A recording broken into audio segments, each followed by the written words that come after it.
नमस्कार, मैं चंद्रशेखर जोशी देवभूमि टुडे में आपका स्वागत है। मई का महीना परीक्षा परिणाम का महीना था, छात्र छात्राओं के नतीजे का महीना था और चंपावत जिले के दो विद्यालय, मुख्यालय का जीजीआईसी और सुदूर का Reetha Sahib government inter college, दोनों विद्यालयों का परीक्षा परिणाम शानदार रहा।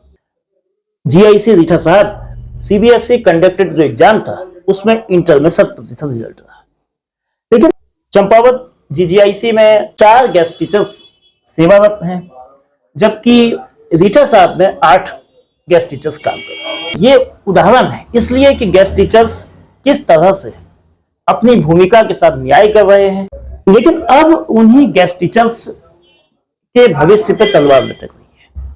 जो गेस्ट टीचर्स बच्चों के भविष्य को संवार रहे हैं, अपने भविष्य को लेकर चिंतित है। 1554 एलटी शिक्षकों का चयन हुआ और अब उनकी नियुक्ति की प्रक्रिया जल्द शुरू होनी है। नए एलटी शिक्षकों की नियुक्ति की प्रक्रिया के साथ ही जो एलटी में तैनात गेस्ट टीचर्स हैं पूरे प्रदेश में और चंपावत जिले में भी गेस्ट टीचर्स की बड़ी तादाद है, 255 गेस्ट टीचर्स एलटी और लेक्चरर्स को मिलाकर हैं, इनके प्रभावित होने की आशंका है। इसको लेकर अतिथि शिक्षक जो 2015 से सेवा दे रहे हैं, उनकी मांग संतोषजनक मानदेय की थी और परमानेंट यानी कि स्थायीकरण की थी। उन मांगों की अनदेखी करते हुए अब उन पर उनके रोजगार का संकट है। इसको लेकर माध्यमिक अतिथि शिक्षक एसोसिएशन है, उसने ऐतराज जताया है। हमारे साथ माध्यमिक अतिथि शिक्षक एसोसिएशन के जिला अध्यक्ष चंचल सिंह कुंवर हैं। कुंवर साहब, क्या आप लोगों का की जो मांग है, आप लोगों की जो चिंता है वो क्या है?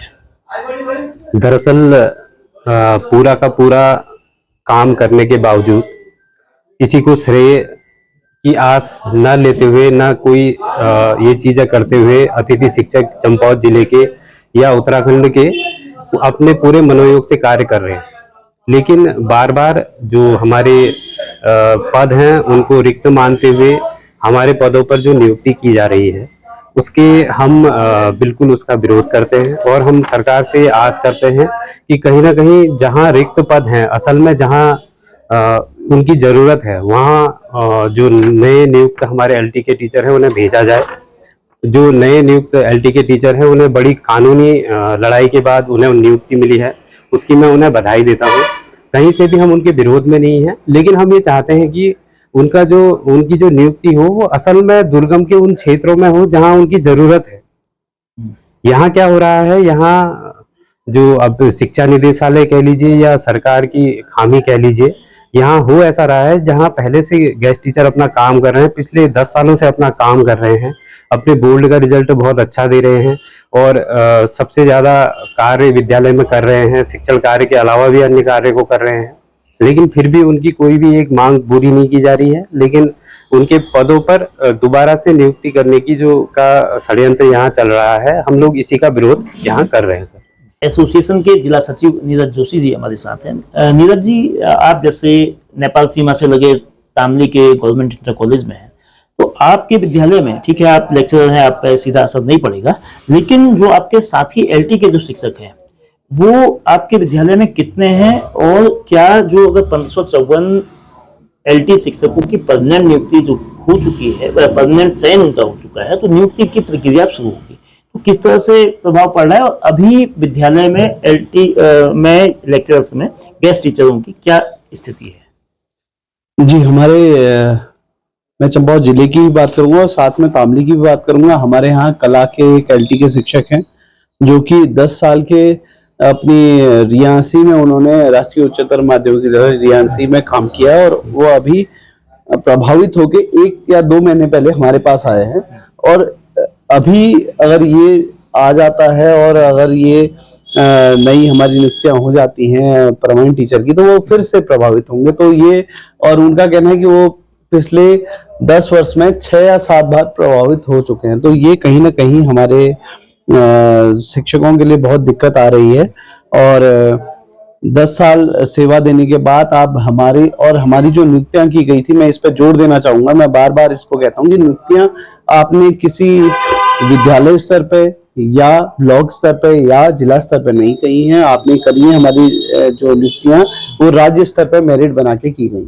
तो अगर आप शिक्षा निदेशक, शिक्षा हमारे प्रशासनिक अधिकारी हैं, उन सब की मोहर के साथ हमको आप नियुक्त करते हैं, तो कहीं ना कहीं आपने इस चीज को भी देखना पड़ेगा कि हम लोगों के जो पद हैं उनको आपको कहीं ना कहीं रिक्त दिखाने का जो ये सिलसिला चला आ रहा है इसको रोकना पड़ेगा, जिससे कि हमारे अतिथि शिक्षक जिनको कि आपने व्यवस्था के रूप में रखा था, लेकिन जो रिजल्ट आ रहा है वो इन अतिथि शिक्षकों के साथ ही आ रहा है।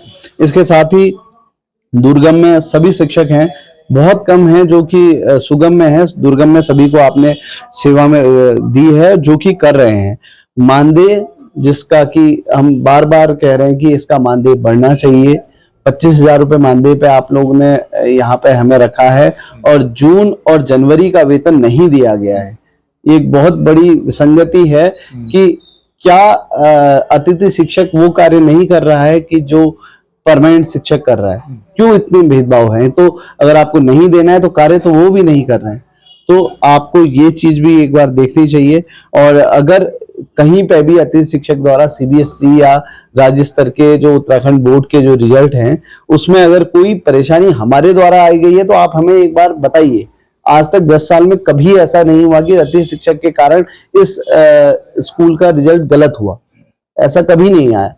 हर विद्यालय से, हर पीटीए से, हर जो हमारा एसोसिएशन है उनने कहा कि अतिथि शिक्षक आने से हमारे इसको एक अच्छा मिला है। चाहे आप बोर्ड परीक्षा की ड्यूटी हो वो हम कर रहे हैं, आप जितने की हमारे ट्रेनिंग्स हैं वो हम कर रहे हैं, सीबीएसई की ड्यूटी हो वो हम कर रहे हैं, मिड डे मील का चार्ज हो वो हम ले रहे हैं। आपके द्वारा कहा गया था कि हम नितांत अस्थायी शिक्षक हैं जो कि वित्तीय मामले में कभी आगे नहीं आएंगे, लेकिन हम ले रहे हैं और हम सहर्ष ले रहे हैं। हमें चाहिए कि ठीक है कि हम स्कूल के वेलफेयर के लिए वो ले रहे हैं, लेकिन इसको इतनी चीज करते हुए अगर आप कहते हैं कि कल के दिन एक नया शिक्षक आता है और हमारे पदों को रिक्त माना जाए, तो ये कहीं ना कहीं विसंगति दिख रही है। तो हमारा बहुत ही विनम्र निवेदन है आप सबसे कि हम इससे पहले कि विरोध में जाएं, इससे पहले कि हम किसी देहरादून जाके इसको एक विरोध प्रकट करें, तो आपसे हम जिले स्तर से हम अनुरोध कर रहे हैं सभी लोगों से आपके माध्यम से कि इस चीज की विसंगति दूर की जाए। इसके अलावा जो हमारे अधिकारी हैं वो कहीं ना कहीं हमारे साथ व्यवहार जो है वो उसको हम देखते हैं कि वो सही नहीं है, कि जो अतिथि शिक्षक है उसको वो कहीं पे भी डाल दे रहे हैं या यहाँ नहीं दिया जाएगा, वहां नहीं दिया जाएगा।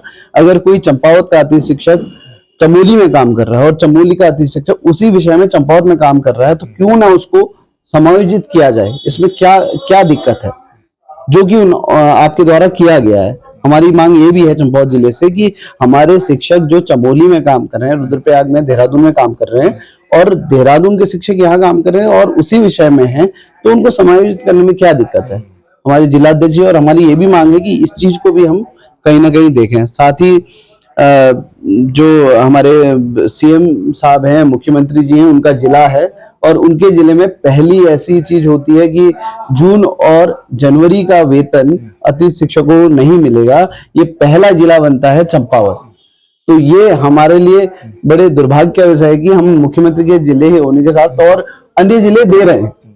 मौखिक आदेश पे उन्होंने कहा है कि कोई लिखित आदेश नहीं है, मौखिक आदेश में हम इसको रोक रहे हैं। तो ये हम लोग इसको भी थोड़ा सा इसके पूरे विरोध में है। यद्यपि ये मामला कोर्ट में चल रहा है तो इसमें हम ज्यादा बात नहीं करेंगे, लेकिन ये चीज भी हमारे जिले से शुरू हुई तो हमें थोड़ा सा इसकी वो है। और जितने समर कैंप हैं, समर कैंप सभी अतिथि शिक्षक करवा रहे हैं। मैं खुद तामली में और वहां पे हमारे अतिथि शिक्षक को चार्ज दिया गया प्रधानाचार्य का, और उसके बाद समर कैंप वहां पे आयोजित हुआ है। 10 दिन का समर कैंप हुआ है। तो हम लोग सब काम कर रहे हैं और हम लोग सहर्ष वो काम करने के लिए यहाँ पर हैं। लेकिन आप अगर कह देंगे कि कल के दिन नए शिक्षक आ जाएंगे, अतिथि शिक्षक के जगह ये आ जाएंगे, तो हमारे भविष्य पे क्या इसका प्रभाव पड़ेगा? तो हम आपके माध्यम से कहना चाहते हैं कि ये थोड़ा सा एक सोचनीय विषय है और इसमें सरकार को हमारे शासन को, प्रशासन को अपनी एक भूमिका जो है वो निभानी चाहिए, जिससे कि ये विसंगति हमारे साथ ना हो। हमारे साथ चंपावत जिले के तीसरा जो दुर्गम स्थल है गोली राजकीय उच्चतर माध्यमिक विद्यालय के गेस्ट टीचर चतुराम जी हैं। 10 साल से उस विद्यालय में सेवा दे रहे हैं। तो आपके विद्यालय में अभी वर्तमान क्या स्थिति, कितने गेस्ट टीचर्स हैं? फिलहाल तो मैं अभी वहाँ गेस्ट टीचर के रूप में कार्यरत हूँ और बाकी सब परमानेंट हैं। सर, सबसे बड़ी बात यह है कि हम 10 सालों से सेवाएं दे रहे हैं, तो हमारे लिए कुछ ऐसा हो कि हम प्रभावित ना हो पाए, क्योंकि हम पूरे मनोयोग से, सर, हमारे बहुत सारे साथी हैं जो दुर्गम, अति दुर्गम क्षेत्रों में कार्य कर रहे हैं और इतना कम मानदेय में ना, जो आज की डेट में बहुत कम माना जा सकता है, और देखा जाए तो उसका मतलब 25,000 मतलब यानी कि बहुत कम मानदेय माना जा सकता है उसको।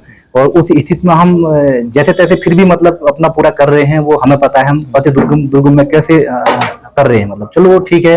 फिर दिक्कत यह है कि जो अभी वर्तमान में एलटी आने वाली है, 1544 पदों पे जो एलटी आने वाली है, तो वो रिक्त पदों के सापेक्ष आएगी और हमको 10 सालों से करने के बाद भी हमारे पदों को रिक्त दिखाया गया है, और जो एलटी आएगी तो हमारे पदों पे आएगी और हम प्रभावित हो जाएंगे और बहुत लंबे समय के लिए प्रभावित हो जाएंगे, क्योंकि पद जहां जहां हैं तो वो मतलब लगभग भर जाएंगे।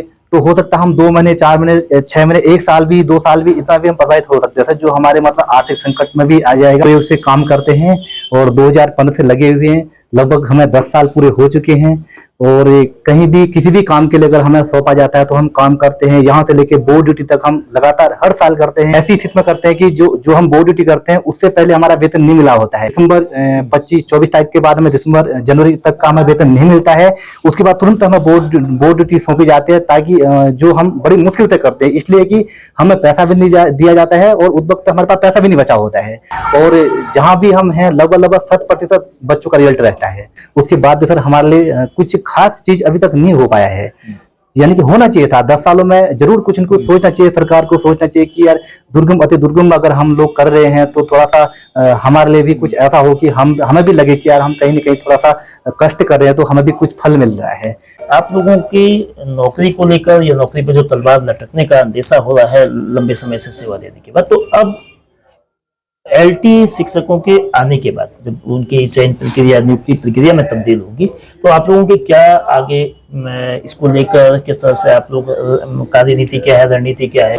जी सर, इस मामले में हमने अभी अपने जो हमारे नवनियुक्त प्रदेश अध्यक्ष हैं राजेश धामी जी, उनसे बात की है, तो कहीं ना कहीं वो इसका न्यायिक रूप भी इसके लिए लेंगे, और कहीं ना कहीं हम लोग जितने भी इस जिले के, क्योंकि हमारा माननीय मुख्यमंत्री जी का जिला है और यहाँ के जो सभी भाजपा के बड़े पदाधिकारी हैं और इस शिक्षा के जितने बड़े अधिकारी हैं उनसे मिलेंगे, उनसे अपना ज्ञापन सौंपेंगे। कहीं ना कहीं एक लोकतांत्रिक तरीके से हम अपनी बातों को रखेंगे। पहली बात हमारी लोकतांत्रिक ही रहेगी, और विरोध प्रदर्शन या जो भी इसके मामले में आगे भी हम अपनी गूगल मीट के द्वारा, अपने आपसी बैठक के द्वारा देखेंगे, उन चीजों को भी हम इसमें मेंशन करेंगे। और एक बात और मैं कहना चाहूंगा, हम कई लोग ऐसा भी सोच रहे होंगे अभी तो टीचर आए नहीं और ये लोग इतना डर रहे हैं, ये सब चीजें, इसका मैं एक आपको पर्याय बताता हूँ कि हमारे चंपावत जिले में कम से कम 15 व्यायाम शिक्षक ऐसे हैं जिनको पिछले 6 सालों से जो प्रभावित है, उनके लिए एक भी सीट इस जिले में नहीं है, और सब लोग अलग अलग काम कर रहे हैं। सर, मैं अभी ये बताऊंगा, एक अल्मोड़ा से हमारे गेस्ट टीचर प्रभावित होकर आए हैं, सक्ता जी के होटल में काम कर रहे हैं यहाँ, और उसके अलावा कई ऐसे गेस्ट टीचर हैं जो अलग अलग कामों को कर रहे हैं। अब एक शिक्षक के पद से प्रभावित होने के बाद कहीं होटल में काम कर रहे हैं, कहीं कंपनियों में काम कर रहे हैं, कई चीजों में काम कर रहे हैं, तो हम लोग इस वजह से डरे हुए। तो हम लोगों का भी यही हाल है, अगर इस तरीके से लगातार सरकार जो रिक्त पद के प्रति ना भरते हुए जहाँ गेस्ट टीचर है वहां भरेंगे और हमारे पदों को रिक्त मानेंगे, तो कहीं ना कहीं बहुत ज्यादा समस्याएं हमारे साथियों को होंगी, कहीं ना कहीं वो प्रभावित होंगे, मानसिक रूप से परेशान होंगे। जैसे अभी हमारे भाई साहब ने बताया, हम सभी बाल बच्चेदार लोग हैं, जो उनकी जो आर्थिक नीति, जो उनकी आर्थिक चीजें हैं, वो स्थिति है, वो खराब हो जाएंगी।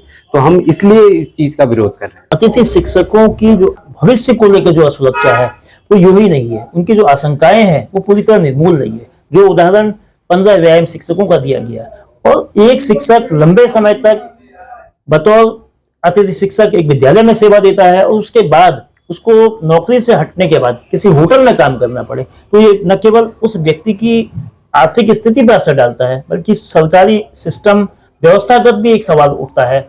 एक शिक्षक जो ट्रेंड है वो अपने भविष्य को लेकर आशंकित है, तो जाहिर है कि उससे बच्चों का भविष्य, उस विद्यालय का भविष्य पर भी असर पड़ेगा। सरकार को ये सुनिश्चित करना चाहिए कि जो उस दायरे में आने वाले शिक्षकों के साथ कम से कम मानदेय भले ही कम हो। वर्तमान में 25,000 रुपये मानदेय मिल रहा है, जो आज के महंगाई के दौर में जब 8वां वेतन आयोग अगले साल से लागू होगा उसमें ये बेहद कम है। इन सब के बावजूद वो अपनी सेवाएं दे रहे हैं, लेकिन भविष्य की असुरक्षा के बीच कम से कम उनकी इस असुरक्षा का कोई निदान हो, नए शिक्षक आए लेकिन पुराने शिक्षक हटाए ना जाएं, इस बात को सुनिश्चित किया जाना चाहिए।